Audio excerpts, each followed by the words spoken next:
Did you know that Japan's rental system has some hidden rules that can cost you money if you don't understand them? And the one thing that surprises foreigners the most is the renewal fee.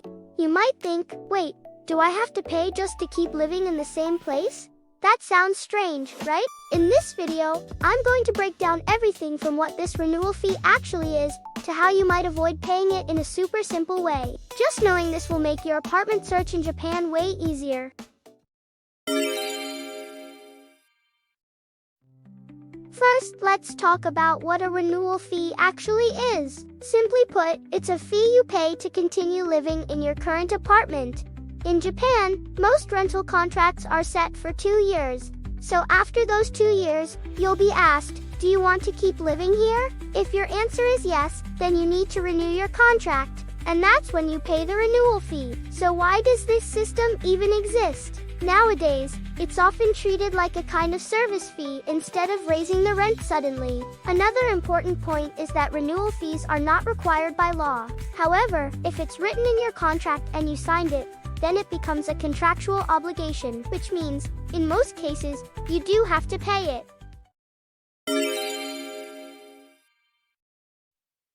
Next, let's talk about the average cost and regional differences. The short answer is about 1 month's rent. So if your rent is 50,000 yen, the renewal fee is usually another 50,000 yen. But this can vary a lot, depending on where you live. In Tokyo and the Kanto area, it's very common. But in places like Osaka and the Kansai area, renewal fees often don't exist at all. Instead, upfront costs like deposit and key money tend to be higher there. So basically, it's just a difference in when and where you pay. Also, recently, more properties are advertising no renewal fee. For example, public housing like your rentals don't require renewal fees, key money, or even agent fees. It's very attractive, but because of that, many of these units are decided by lottery. One important thing to remember, no renewal fee doesn't always mean cheaper. Sometimes the monthly rent is slightly higher, so it's important to calculate the total cost over 2 or 4 years.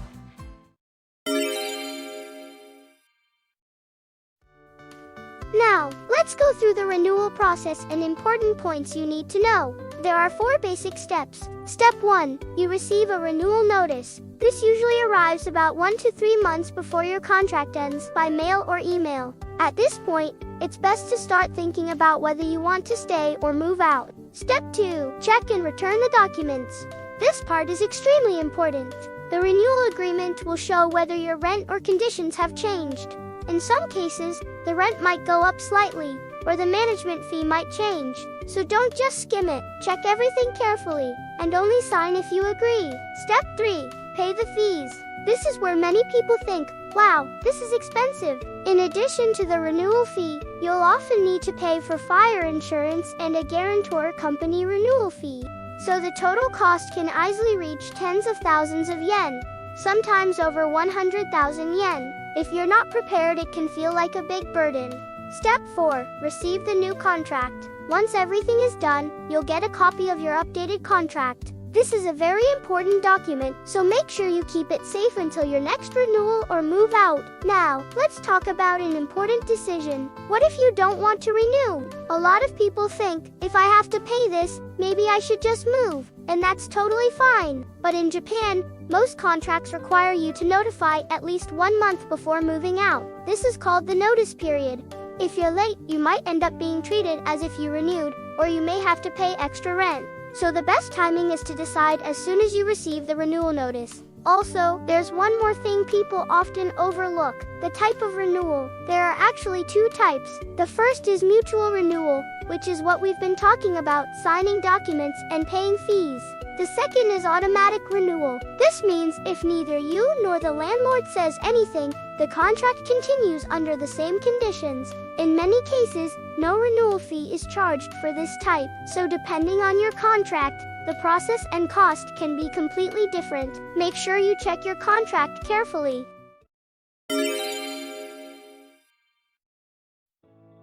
Finally, let's go over 3 common questions about renewal fees. These are also areas where problems often happen.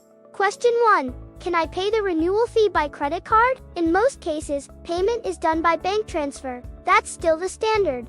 However, some newer services allow online payments, and in those cases, credit cards might be accepted. It depends on the property and management company, so it's best to check in advance. Question 2. What happens if I forget to renew? In most cases, you won't be forced to move out immediately, but you may get contacted by the management company, and your process could be delayed. The most important thing is to contact them as soon as you realize.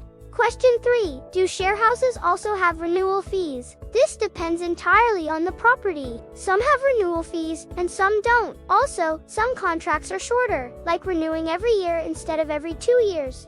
So don't assume you're safe just because it's a share house. So, in this video, we covered the renewal fee, which is very common in Japanese rentals. To summarize, it's a fee you pay to continue your contract, and the average is about 1 month's rent, but it can vary a lot depending on the region and the property, so always check before signing. Just understanding this part properly will make the renewal process go smoothly.